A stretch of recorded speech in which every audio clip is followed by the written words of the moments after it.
ક્યારેક ક્યારેક છે ને બધાની જોડે આવું તો થતું જ હશે. સવારે છે ને નાસ્તાની ઈચ્છા ના થાય, પણ વળી 2-3 કલાક થઈ જાય ને એટલે આપણને ભૂખ લાગે. પછી જો આપણે છે ને નાસ્તો કરીએ ને તો આપણું બપોરનું જમવાનું બગડે. સેમ સિચ્યુએશન મારી જોડે થઈ હતી. એટલે છે ને મેં તો સરસ મજાની બનાના સ્મૂધી બનાવી નાખી હતી કે ભાઈ છે ને બપોરનો લંચ આપણો બગડે નહીં એના માટે. અને પછી જો પી લીધી. તેનું હું ઘણીવાર છે ને બનાના સ્મૂધી બનાવું છું, મને તો ભાઈ બહુ જ ભાવે છે.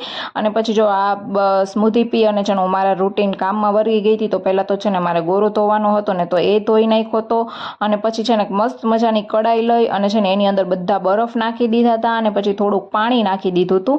કેમ કે છે ને આજે મને છે ને પેલું શું કહેવાય કે આઈસ ફેશિયલની બહુ ઈચ્છા થઈ હતી. એટલે છે ને મેં બસ જો એ ચાલુ કર્યું હતું. અને છે ને તમે કેટલી મિનિટ સુધી છે ને આવી રીતના ફેસને ડુબાડીને રાખી શકો છો? મને છે ને શરૂઆતમાં થોડીક બીક લાગતી હતી, પછી તો વાંધો નહોતો આવ્યો. પછી તો ભાઈ ઘણો ટાઈમ સુધી હું ફેસ ડુબાડીને રાખતી હતી. અને હું આવું કરતી હતી ને તો છે ને મારી રાધાને એમ થતું હતું કે મમ્મા આ શું કરે છે એમ. એ તો થોડી બીતી હતી એટલે મને એમ કહેતી હતી કે તું આવું ના કરે એમ.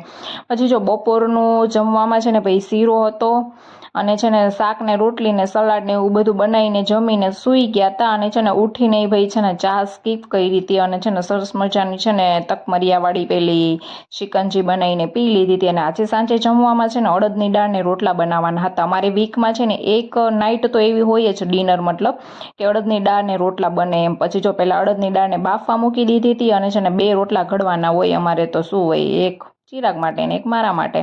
પછી સરસ મજાના રોટલા બનાવી નાખ્યા હતા અને છે ને દાળનો વઘારે કરી નાખ્યો હતો. અને છે ને વચ્ચે વચ્ચે રાધા કંઈક ચોકલેટ એના પપ્પા લઈ આવ્યા હતા એની માટે, તો મારી પાસે આવી હતી.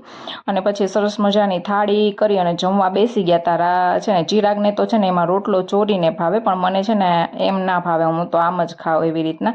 અને ભાઈ સાથે સાથે ટીવી જોતા જોતા જમતા હતા. ને ભાઈ મજા આવી ગઈ હતી. આવું થોડુંક આમ દેશી ખાવાનું હોય ક્યારેક ક્યારેક તો મજા પડી જાય. તો મળી આવતીકાલે એક નવા બ્લોગ સાથે. ત્યાં સુધી બધાને જય બજરંગબલી. Bye bye.